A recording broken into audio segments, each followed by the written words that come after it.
दोस्तों, इस वीडियो में आप देखेंगे फैंटेसी एडवेंचर से भरपूर एक यूरोपियन मूवी की कहानी जो आप लोगों का भरपूर मनोरंजन करेगी और कहानी का मजेदार अंत आपके दिल को छू जाएगा। इसलिए वीडियो को पूरा आखिरी तक जरूर देखें। चलिए अब कहानी शुरू करते हैं। फिल्म की शुरुआत में एक उड़ते हुए बाज को दिखाया जाता है जो जर्मनी के राजा डेविड के महल पर जाता है। महल की छत पर खड़ा राजा डेविड पशु पक्षियों की बातें समझ सकता है, इसीलिए वो बाज से बात करके उसकी लाई हुई जानकारी को सुनता है। इसके अगले सीन में इसी राज्य में रहने वाले एक गरीब किसान के लड़के विक्टर को दिखाया जाता है जो काफी होनहार और पढ़ने लिखने का शौकीन होता है। रोज की तरह आज भी जब वो छिपकर लिख रहा होता है तभी उसके पिता उसके पास आकर उससे उसकी लेखनी मांगते हैं और कहते हैं, तुमसे कितनी बार कहा है लिखाई पढ़ाई करने की बजाय खेती किसानी और मजदूरी करना सीखो, क्योंकि लिखने पढ़ने से जिंदगी नहीं चलती। विक्टर कहता है लिखना पढ़ना जरूरी है और हमारे गाँव को एक पढ़े लिखे आदमी की जरूरत है, पर उसके पिता उसकी एक नहीं सुनते और उसकी लेखनी छीन लेते हैं। अगले दिन जब विक्टर अपनी झोपड़ी की छत की मरम्मत कर रहा होता है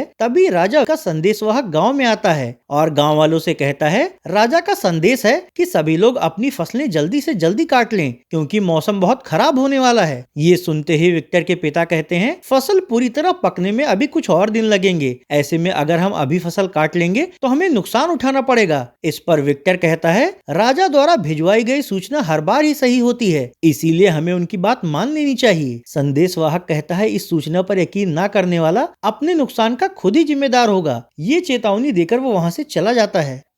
अगले सीन में राजा डेविड को दिखाया जाता है जो अपनी पत्नी को एक बेशकीमती अंगूठी उपहार में देते हुए कहते हैं, कल हमारी शादी की सालगिरह है। राजकुमारी लिली उनसे कहती है, लेकिन खराब मौसम में कल आप सालगिरह कैसे मनाएंगी पिताजी? तो राजा चिड़ियों का चहचहाना सुनकर उससे कहते हैं, कल तक मौसम साफ हो जाएगा। राजकुमारी लिली हैरान होकर कहती है, आपको सब कैसे ही पहले पता चल जाता है? उसकी माँ कहती है, पता नहीं, पर तुम्हारे पिता को सब कुछ पता चल जाता है। इसके बाद राजा रोज की तरह अपने जूते पटकता है, जिसे समझकर उसकी बेटी और पत्नी रोज की तरह कमरे से बाहर चली जाती हैं और राजा का सबसे खास बूढ़ा सेवक हमेशा की तरह एक बंद सोने के बर्तन में कुछ खाने के लिए लेकर आता है। फिर बर्तन राजा की मेज पर रखने के बाद जैसे ही वो नियम के अनुसार वहाँ से जाने लगता है, राजा उससे पूछते हैं, तुम कितने साल से मेरी सेवा कर रहे हो? बूढ़ा सेवक कहता है, 70 साल से। राजा कहते हैं, लेकिन अब इस उम्र में तुम्हें ये सब करने में मुश्किल हो रही होगी। सेवक कहता है, हाँ महाराज। तो राजा कहते हैं, फिर तो जल्दी ही मुझे तुम्हारी तरह कोई दूसरा भरोसेमंद इंसान ढूंढना होगा। ये सुनने के बाद बूढ़ा कमरे से बाहर चला जाता है। फिर रात होने पर गरीब किसान के परिवार को दिखाया जाता है। वो लोग भीगते हुए खेत से वापस आते हैं। किसान कहता है, हमने काफी कोशिश की पर फिर भी पूरी फसल नहीं बचा पाए। इस पर उसका बेटा कहता है, ये तो अच्छा हुआ कि हमने संदेशवाहक की सूचना पाकर फसल काट ली थी, वरना हमें इतनी फसल भी नहीं मिल पाती। फिर जब ये सभी लोग एक साथ रूखा सूखा खाना खा रहे होते हैं तो झोपड़ी की टपकती छत देखकर विक्टर कहता है, आखिर कब तक हम ऐसे गरीबी में जिएंगे? खेती और मेहनत मजदूरी करके हम ढंग का खाना तक नहीं खा पा रहे। इस पर उसके पिता नाराज होकर उससे कहते हैं, तो क्या तुम्हारे पास कोई और उपाय है? हमारा परिवार कई पीढ़ियों से यही काम करता आया है, इसलिए तुम भी बेफजूल का दिमाग लगाने की बजाय इन्हीं सब कामों पर ध्यान दो। विक्टर कहता है, अगर इस सब के बजाय हम पढ़ लिख कर कोई और काम करें तो हम अच्छा खाना खा सकते हैं और अच्छे घर में रह सकते हैं। ये सुनकर उसके पिता और भी ज्यादा भड़क जाते हैं और उससे कहते हैं, तुम्हें लगता है कि मैं ये सब काम कर रहा हूँ तो मैं बेवकूफ हूँ? विक्टर कहता है, लेकिन इससे हमें अब तक क्या मिला? उसकी इन सब बातों से झल्लाकर उसके पिता बरसात भरी इस रात में धक्के मारकर उसे घर से बाहर निकाल देते हैं और कहते हैं, जाओ खुद से कुछ करो, तब तुम्हें पता चलेगा कि जिंदगी कैसे चलती है। विक्टर भी खुददार होता है, इसलिए घर के अंदर वापस जाने की बजाय वो अपनी माँ से मिलकर वहां से निकल पड़ता है। अगले दिन राजमहल दिखाया जाता है जहां रानी की दासी सालगिरह के कार्यक्रम के लिए उन्हें तैयार कर रही होती है। तभी राजकुमारी लिली रानी से पूछती है, माँ आखिर सोने की उस ढके हुए बर्तन में क्या है जिसे रोज पिताजी खाने की मेज पर अकेले में मंगवाते हैं? उसकी माँ कहती है, पता नहीं बेटी, ये बात तुम्हारे पिताजी के अलावा कोई नहीं जानता, यहाँ तक कि वो खास सेवक भी नहीं जो उनके लिए उस बर्तन को गुप्त कमरे से बाहर लेकर आता है। अगले सीन में एक पेड़ के नीचे सोए हुए विक्टर को दिखाया जाता है। घर छोड़ने के बाद उसे ये नहीं पता होता कि वो कहाँ जाए और क्या करे। उसे वहाँ अपने पास एक कौवा दिखता है जो ज्यादा भीग जाने की वजह से पेड़ के ऊपर बने हुए अपने घोंसले में नहीं जा पा रहा होता। तो विक्टर उसकी मदद करते हुए उसे उसके घोंसले में पहुंचा देता है। इसके अलावा वो उसे खाने के लिए अपने साथ लाया हुआ ब्रेड का एक टुकड़ा भी देता है। जबकि इधर राजा अपने परिवार के साथ राजमहल की बालकनी पर आते हैं और जनता द्वारा दी जा रही सालगिरह की शुभकामनाएं स्वीकार करते हैं। वहाँ राजा का मुख्य अंगरक्षक जैकब भी उनके साथ मौजूद होता है। वो राजकुमारी लिली से नजदीकियां बढ़ाकर उससे शादी करना चाहता है। थोड़ी देर में सालगिरह का जश्न शुरू हो जाता है। कुछ वक्त बीतता है और फिर विक्टर भी लोगों की भीड़ में वहाँ आता है। उस वक्त जैकब राजकुमारी से मीठी मीठी बातें करते हुए उसे रिझाने की कोशिश में लगा होता है। बालकनी पर खड़ी रानी राजा से कहती है, जैकब आपकी सुरक्षा का प्रमुख है और देखिए ऐसा लगता है हमारी बेटी उसके साथ खुश है। इस पर राजा कहते हैं, हाँ, लेकिन हमारी बेटी किसी राजा से शादी करेगी, ना कि किसी सुरक्षा प्रमुख से। भीड़ के बीच में खड़ा हुआ जैकब भी राजकुमारी को बड़ी हसरत से देख रहा होता है। थोड़ी देर में राजकुमारी ऊपर जाकर अपने माता पिता को नीचे खड़ी जनता का अभिवादन करने के लिए भेजती है। हालांकि सीढ़ी से उतरते वक्त राजा के गले में लटकी हुई उनके तहखाने की खास चाबी नीचे गिर जाती है। ये देखकर विक्टर उस चाबी को उठा लेता है और नीचे पहुंच चुके राजा को उसे देने की कोशिश करने लगता है, लेकिन जैकब हीरो बनने के लिए उसे पकड़ लेता है। राजा पूछते हैं आखिर क्या मामला है, तो जैकब उनसे कहता है, इसके हाथ में आपकी चाबी है, शायद ये कोई चोर है। विक्टर कहता है, नहीं, ये चाबी आपके गले से गिर गई थी और मैं इसे आपको देने की कोशिश कर रहा था। राजा उसके हाथ से वो चाबी ले लेते हैं और मुड़ेर पर बैठे हुए एक जासूस पक्षी की बातें सुनकर जैकब से विक्टर को दरबार में ले जाने के लिए कहते हैं। उनके आदेश पर जैकब विक्टर को दरबार में ले जाकर बंद कर देता है। डरा हुआ विक्टर वहाँ रखी हुई चीजों पर लिखी हुई लाइंस को पढ़ने लगता है। तभी राजा उसके पास पहुंचकर उसका गला पकड़ लेते हैं और कहते हैं, बता, मेरी चाबी से तू क्या करने वाला था? विक्टर कहता है, कुछ नहीं, मैं तो बस उसे आपको वापस देने की कोशिश कर रहा था। इस पर राजा का कुत्ता विक्टर के हाव भाव भांपकर राजा से कहता है कि ये सच बोल रहा है। तो राजा विक्टर का गला छोड़ते हुए उससे पूछते हैं, मैंने सुना तुम यहाँ लिखे हुए लैटिन भाषा के लेखों को पढ़ रहे थे। विक्टर कहता है, हाँ, मैं एक गरीब किसान का बेटा जरूर हूँ, लेकिन मैंने पढ़ना लिखना अपनी मेहनत से सीखा है। राजा कुछ सोचता है और उसे महल के काम पर रख लेता है। इसके बाद राजा का मंत्री उसे महल के हमाम में नहलाने के लिए ले जाता है और उससे कहता है, आज से तुम्हारा काम महल का रखरखाव देखना होगा। ये सुनकर विक्टर बहुत खुश हो जाता है। फिर अगले दिन से राजा का मुख्य बूढ़ा सेवक विक्टर को महल के सारे कामकाज के बारे में बताता है। वो उसे राजा के कमरे से होकर जाने वाले एक दरवाजे से अंदर ले जाता है। वहाँ अंदर आंगन में एक पिंजरे के अंदर सोने का बंद बर्तन रखा हुआ होता है। उस पिंजरे के ऊपर ही एक मुकुट रखा होता है। उसे घुमाकर वो बूढ़ा पिंजरा खोलता है और विक्टर से कहता है, हर रोज खाना खाने के बाद जब राजा अपना पैर पटकेंगे तब तुम्हें ये बंद बर्तन उनके पास ले जाना है और कुछ देर बाद उनके इशारे पर इसे वापस लाकर यहीं रख देना है। जिज्ञासावश विक्टर उससे पूछता है, आखिर इसके अंदर ऐसा क्या है? बूढ़ा सेवक कहता है, राजा के अलावा ये बात किसी को नहीं पता, मुझे भी नहीं पता, क्योंकि इसके अंदर जो भी है उसे देखने की इजाजत किसी को नहीं है। विक्टर कहता है, और अगर इसे कोई देख ले तो? सेवक कहता है, तो राजा उसकी जान ले लेंगे। और एक बात, इस आंगन में आने की इजाजत राजा और मुख्य सेवक को ही रहेगी। तो अब अगले दिन से विक्टर महल के काम पर लग जाता है, जिसमें कि वो महल के सामान का रख रखाव, राजा के कपड़ों और जूतों को व्यवस्थित करने से लेकर सोने का बंद रहस्यमयी बर्तन राजा के पास ले जाने तक का काम किया करता है। इसी तरह दिन गुजरते जाते हैं और वो अपने काम में पारंगत हो जाता है। इस सब के दौरान वो अक्सर ही राजकुमारी को बड़ी हसरत से देखा करता है। हालांकि जैकब का राजकुमारी के साथ नजदीकियां बढ़ाना उसे बिल्कुल भी पसंद नहीं आता।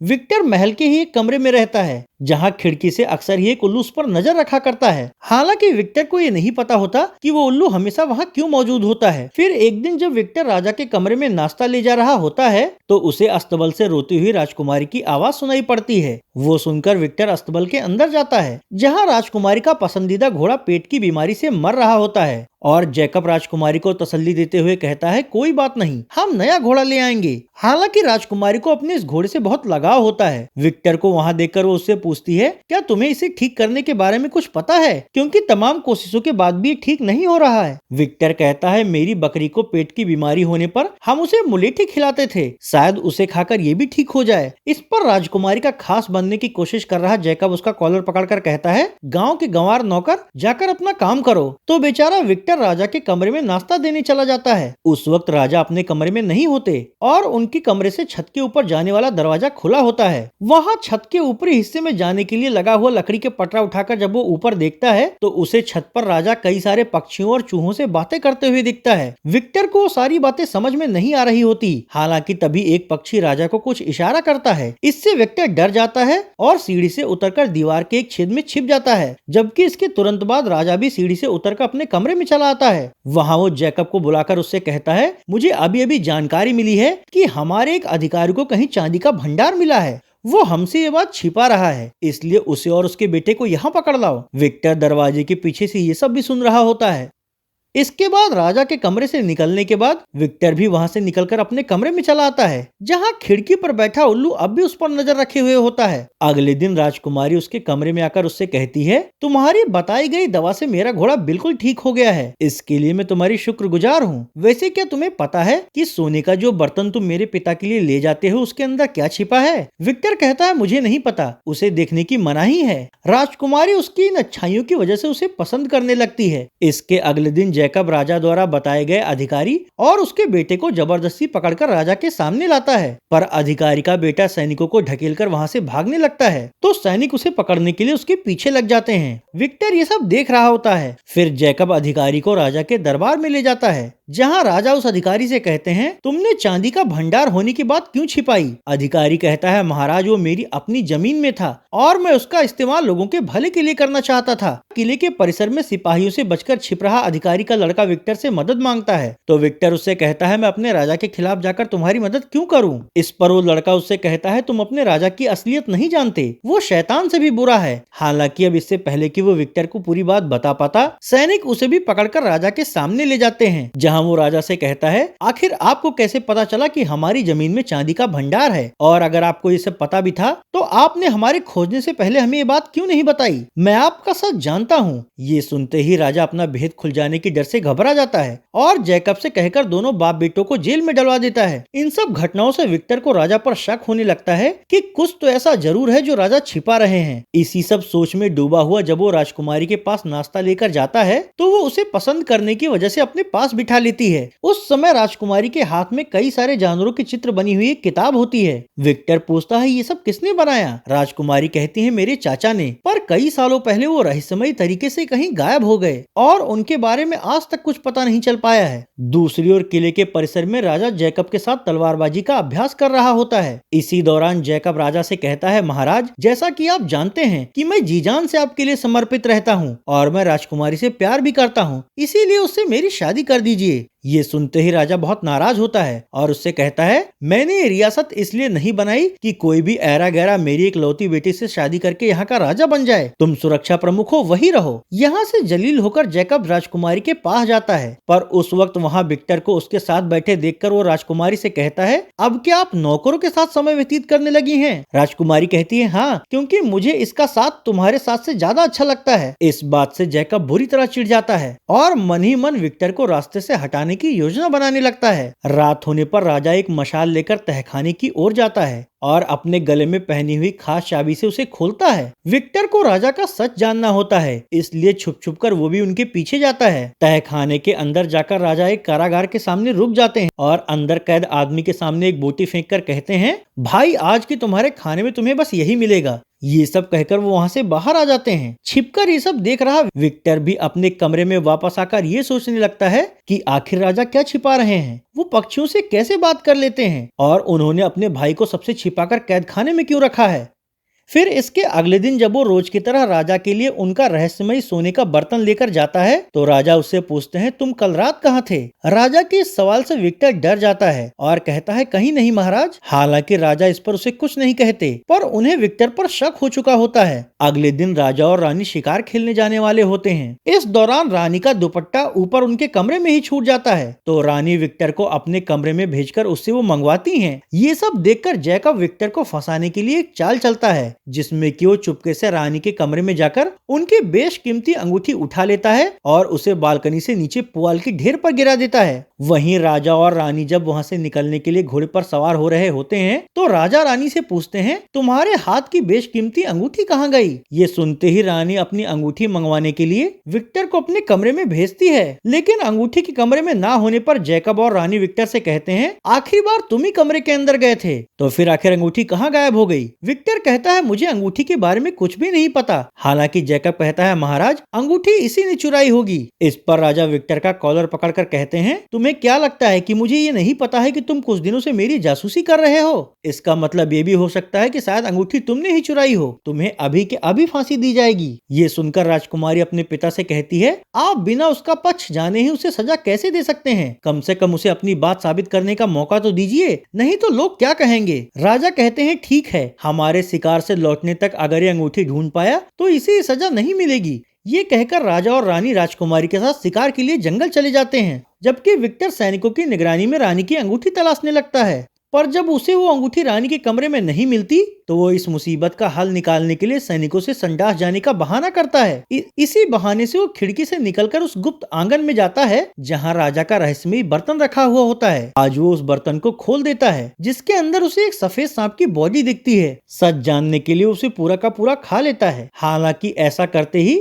उसे खिड़की से बाहर बात कर रहे सभी जानवरों और पक्षियों की बातें समझ में आने लगती हैं। इससे वो जान जाता है कि इसी जादुई सांप के कुछ टुकड़े खाकर राजा पशु पक्षियों के जरिए सारी बातें पता करवा लेता था। उधर उस पर निगरानी करने वाले सैनिक उसे आवाज दे रहे होते हैं तो वो खिड़की से लटककर नीचे कूद जाता है, जहाँ उसे दो बत्तखों की बात सुनकर ये पता चलता है कि नीचे गिरी हुई अंगूठी को उनमें से एक बत्तख ने खा लिया है। ये जानकर वो उस बत्तख के पेट को दबाकर अंगूठी को उसके मुंह से बाहर निकाल देता है। सैनिक उसे ये सब करते हुए देख लेते हैं। फिर थोड़ी देर बाद जब राजा अपने परिवार के साथ शिकार से वापस आते हैं तो मंत्री उन्हें वो बेशकीमती अंगूठी देकर कहता है इसे विक्टर ने बत्तख के पेट से निकाला है। राजा पूछते हैं आखिर ये बत्तख के पास पहुंची कैसे? मंत्री कहता है शायद रानी के हाथ से छूटकर गिर गई होगी। हालांकि इन सब से राजा का विक्टर पर शक और बढ़ जाता है और उससे पूछता है आखिर तुम्हें ये कैसे पता चला कि अंगूठी बत्तख के पेट में है? विक्टर कहता है ये मेरी खुशकिस्मती थी। हालांकि राजा उस पर यकीन नहीं होता और सच जानने के लिए वो महल के गुप्त आंगन में जाने लगता है। मौका देखकर विक्टर राजकुमारी से कहता है उस रहस्यमयी बर्तन में उस जादुई सांप की डेड बॉडी है जिसे खाकर किसी भी पशु पक्षी की भाषा समझी जा सकती है। तुम्हारे चाचा को उस सांप के बारे में पता था। तुम्हारे पिता ने धोखे से उनके जरिए उस सांप को हासिल कर लिया था और फिर उन्हें ही तहखाने में हमेशा के लिए कैद कर दिया, जहां वो आज भी कैद हैं। राजकुमारी कहती है अगर तुम्हें मेरे पिता के सारे राज पता चल गए हैं तो वो तुम्हें जिंदा नहीं छोड़ेंगे और उस जादुई सांप को वापस पाने के लिए कुछ भी करेंगे। इसलिए मेरा घोड़ा लेकर यहाँ से अभी कहीं दूर निकल जाओ। उधर राजा जब अपने बर्तन से सांप गायब देखता है तो उसका पारा सातवें आसमान पर पहुंच जाता है, जिसके बाद वो विक्टर को पकड़वाने के लिए महल के परिसर की ओर जाने लगता है, जबकि इधर विक्टर राजकुमारी के घोड़े पर सवार होकर वहां से भाग निकलता है। राजा जैकब से कहता है अगर तुम उसे और सांप को ले आओगे तो मैं तुम्हारी राजकुमारी से शादी कर दूंगा। जैकब को भी उस सांप के बारे में कुछ नहीं पता होता, लेकिन राजकुमारी से शादी के लालच में वो सैनिकों के साथ विक्टर को ढूंढने निकल पड़ता है। जंगल में भाग रहा विक्टर घोड़े से बचने का कोई तरीका पूछता है तो घोड़ा चालाकी दिखाते हुए उसे झाड़ियों में छिपा देता है, जिससे कि उसे ढूंढ रहा जैकब अपने साथियों के साथ वहां से आगे बढ़ जाता है। फिर घोड़ा तालाब के किनारे आराम करने रुके विक्टर से कहता है तुम्हें जल्दी से जल्दी अपने घर जाना चाहिए क्योंकि वो लोग तुम्हारी तलाश में वहीं जाएंगे। ये सुनते ही विक्टर घोड़े पर सवार होकर अपनी घर की ओर जाने लगता है। दूसरी ओर आज सांप ना खाने की वजह से राजा आज पक्षियों से बातें नहीं कर पा रहा होता और इधर चलते चलते जब विक्टर अपने घर के करीब पहुंचता है तो वो छिपकर देखता है कि जैकब और उसके साथी सिपाही उसके परिवार वालों के हाथ पैर बांधकर उनसे विक्टर और सांप के बारे में पूछताछ कर रहे हैं। विक्टर की माँ उनसे कह रही होती है हमें नहीं पता, तो जैकब सिपाहियों से कहता है इन सबको ले जाकर काल कोठरी में डाल दो जब तक कि इनका बेटा जादुई सांप लेकर हमारे पास नहीं आता। ये सब देख रहा विक्टर अकेला होने की वजह से चाहकर भी अपने माँ बाप की मदद नहीं कर पाता। वहीं सैनिक उसके परिवार वालों को कैदियों की तरह वहाँ से ले जाते हैं। निराश विक्टर घोड़े से कहता है बिना सफेद जादुई सांप के राजा उन्हें नहीं छोड़ेगा क्योंकि मैं पूरा का पूरा सांप खा गया था। आखिर अब दूसरा जादुई सांप कहाँ से लाऊं? तभी जिस कौवे की उसने मदद की थी वो उसके पास आता है और कहता है जो सांप राजा के पास है उसकी एक बहन अभी भी रहस्यमय जंगल में मौजूद है, हालांकि वो जंगल खतरों से भरा हुआ है। विक्टर कहता है अपने माँ बाप की आजादी के लिए मैं खतरा उठाने को तैयार हूँ, जिसके बाद वो कौवे के बताए अनुसार घोड़ा लेकर उस जंगल की ओर जाने के लिए निकल पड़ता है। फिर रात होने पर राजकुमारी सो रहे अपने पिता के गले से तहखाने की चाबी निकाल लेती है और चुपचाप तहखाने में जाकर कारागार में बंद अपने चाचा से मिलती है। उसके चाचा उसे उसके पिता की करतूत बताते हुए कहते हैं तुम्हारे पिता सांप की शक्ति पाने के लिए किसी भी हद तक जा सकते हैं। राजकुमारी कहती है लेकिन उस पूरे के पूरे सांप को विक्टर खा गया। तो उसके चाचा कहते हैं उस सांप की एक बहन अभी भी रहस्यमय जंगल में मौजूद है। उसी दौरान राजा वहाँ कर राजकुमारी से कहता है, तो तुम अब मेरे खिलाफ जाओगी। राजकुमारी कहती है जो शक्ति पाने के लिए अपने भाई को कैद कर दे और अपनी बेटी का सौदा कर ले, उस पर भरोसा नहीं किया जा सकता। इन्हीं बातों के बीच उसका चाचा राजा के सिर पर वार करके राजा को बेहोश कर देता है। अब मौका देखकर राजकुमारी जल्दी से अपने चाचा को आजाद कर देती है। उसका चाचा उससे कहता है, विक्टर को ढूंढकर उसकी मदद करो। इसके अगले दिन विक्टर को दिखाया जाता है, जो रहस्यमय जंगल की तलाश में अभी भी कौवे और घोड़े के साथ आगे बढ़ रहा होता है। इस दौरान रास्ते में पड़ने वाले नदी के किनारे उसके पानी का डब्बा गिर जाता है, जो कि थोड़ी देर बाद उसकी तलाश में निकले जैकब को मिलता है। दूसरी ओर काफी देर तक चलने के बाद विक्टर रहस्यमय पहाड़ी जंगल के पास पहुंच जाता है। वहाँ घोड़ा और कौवा उससे कहते हैं, यहाँ से हम लोग अंदर नहीं जा सकते, इसलिए तुम्हें अकेले आगे बढ़ना होगा। तो विक्टर अकेले ही सकरी पहाड़ियों से चढ़ते हुए जंगल की ओर जाने लगता है। इसके कुछ देर बाद राजकुमारी भी उसे ढूंढते हुए वहां जाती है। वहीं विक्टर धुंध से गुजरते हुए एक ऐसे रहस्यमय द्वार के पास पहुंच जाता है, जिसका गेट दोनों तरफ से बंद होता है। वो उसे खोलने की कोशिश ही कर रहा होता है कि तभी राजकुमारी भी उसके पास आ जाती है। हालांकि उसके पीछे पीछे ही राजा भी वहां पहुंच जाते हैं, जो कि विक्टर की ओर तलवार तानकर उससे कहते हैं, मैंने सुना है कि यहाँ कोई दूसरा जादुई सांप भी मौजूद है, जल्दी से उसे मेरे पास लेकर आओ। तो अब राजा की तलवार से बचने के लिए जैसे ही विक्टर पीछे की गेट की ओर बढ़ता है, गेट उसके लिए खुल जाता है